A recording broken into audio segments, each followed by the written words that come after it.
Mike, Lucas, Dustin and Will are best buddies who just love Dungeons & Dragons. After a victorious game, Will is on his way home when he's somewhat unexpectedly snatched into an alternate dimension called the Upside Down by a creature called the Demogorgon.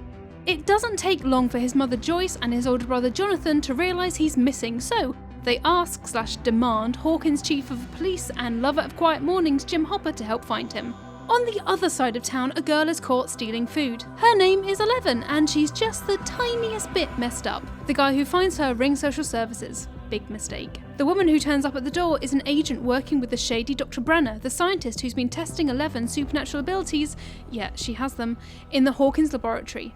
She shoots the guy, but thankfully 11 escapes and runs into Mike, Dustin and Lucas when they're searching for Will.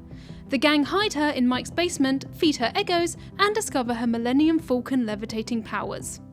Nancy, Mike's older sister, is dating local popular kid and well-meaning prat Steve Harrington, who invites her to his house party. Not wanting to go alone, she brings her BFF Barb, who she promptly neglects for most of the night, right up until Barb cuts her finger.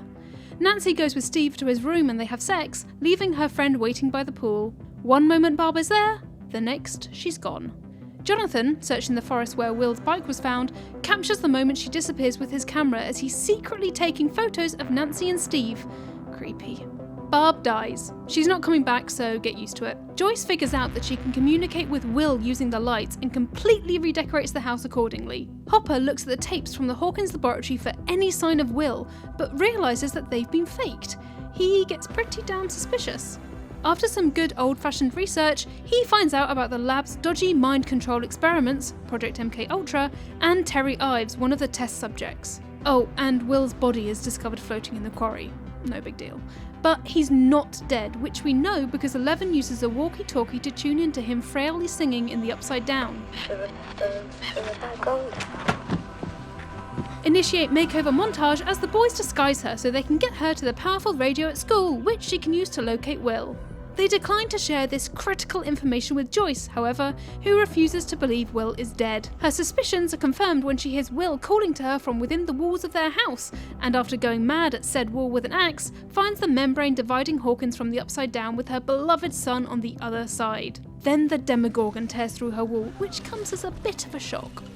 Steve and his crew find out Jonathan's been taking pictures of them, and are understandably a little bit miffed, so they break his camera and rip up his photos.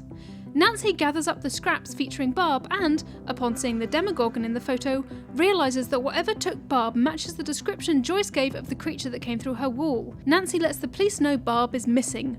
Finally. Meanwhile, Hopper breaks into the morgue and finds that Will's body is, gasp, a fake.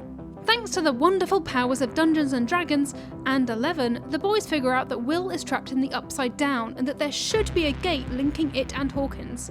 They follow their compasses to try and find it, but 11 manipulates the needles as she's scared of encountering the Demogorgon. Lucas finds out. He isn't happy. As he and Mike fight, 11 accidentally uses her telekinesis to push Lucas away and knocks him out. He eventually comes round, but by then 11 has disappeared. Hopper's having a similarly eventful time back at the lab as he finds the spooky, creepily fleshy gate into the Upside Down. But he's knocked out, wakes up in his apartment and finds that it's been bugged. Bad government. His deputies turn up and tell him they found Barbara's car. What? Barbara Holland's car?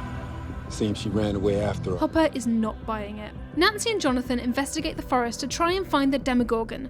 Instead, they find another gate into the Upside Down. Nancy crawls through it and is hunted by the monster before escaping back into the real world. Understandably, Nancy is terrified to be alone, so she asks Jonathan to stay over at hers. In a heartwarming turn of events, Steve is worried about his girlfriend, so decides to check on her, finds the two together, and assumes they're an item. Not knowing this, in the morning the pair go and buy everything they need to kill the Demogorgon. And find Steve's been vandalising Hawkins with insults about Nancy. Steve and Jonathan have a punch-up, Jonathan accidentally hits a cop, and gets arrested. Hopper and Joyce go on a little road trip to meet Terry Ives, except she's not all there. Her sister tells them that Terry believes the government abducted Jane, her unborn child, because she had special powers. Remembering the drawings he saw at the lab, Hopper believes Jane, or 11 as we know her, is in Hawkins. Mike and Dustin are on the hunt for the same girl and are menaced by bullies. The two mouth breathers make Mike jump off the edge of a cliff. Enter 11. She levitates Mike to safety and breaks the arm of the prick who's been bullying them. Lucas sees agents leaving the lab and tells Mike that they're heading to his house. Mike, Dustin, and 11 escape in the most epic way possible. They all make up. Joyce and Hopper go to the police station and find Jonathan and Nancy there. Teaming up, all four contact Mike and co to take on the government and find Will together. To maximise 11's powers, they build a makeshift sensory deprivation tank in the school. There's good news and bad news.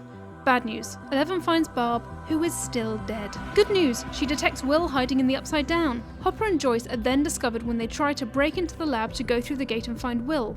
Nancy and Jonathan snatch their hunting stuff back from the police station. Bad news again, the Demogorgon finds Will. Hopper reluctantly trades 11's location in exchange for letting himself and Joyce go into the Upside Down. While his mum is away, Jonathan and Nancy booby-trap Joyce's house in preparation for fighting the Demogorgon. Steve arrives just after Jonathan and Nancy cut their hands to summon the monster. The three stab, shoot, and set the monster on fire, but it escapes back to the Upside Down. Brenna and his goons appear at the school, but before they can claim her, 11 kills them all. The catastrophic amount of blood summons the Demogorgon, which attacks Brenna. Hopper and Joyce find and save Will in the Upside Down. Something icky was down his throat. Best not to dwell on that for too long. 11 destroys the Demogorgon and seemingly herself in the process. Yeah, right. The boys and Will reunite in hospital. Outside of the hospital, Hopper is picked up by an ominous black car. Uh-oh. Flash forward a month. It's Christmas. At the police Christmas party, Hopper nabs some food and places it in a hidden box in the woods. Within the cozy warmth of his home, Will excuses himself from Christmas dinner to go and wash his hands. Oh, plus he coughs up a slug and seems to step into the Upside Down for a second. He tells no one. That won't come back to haunt him at all. That's it.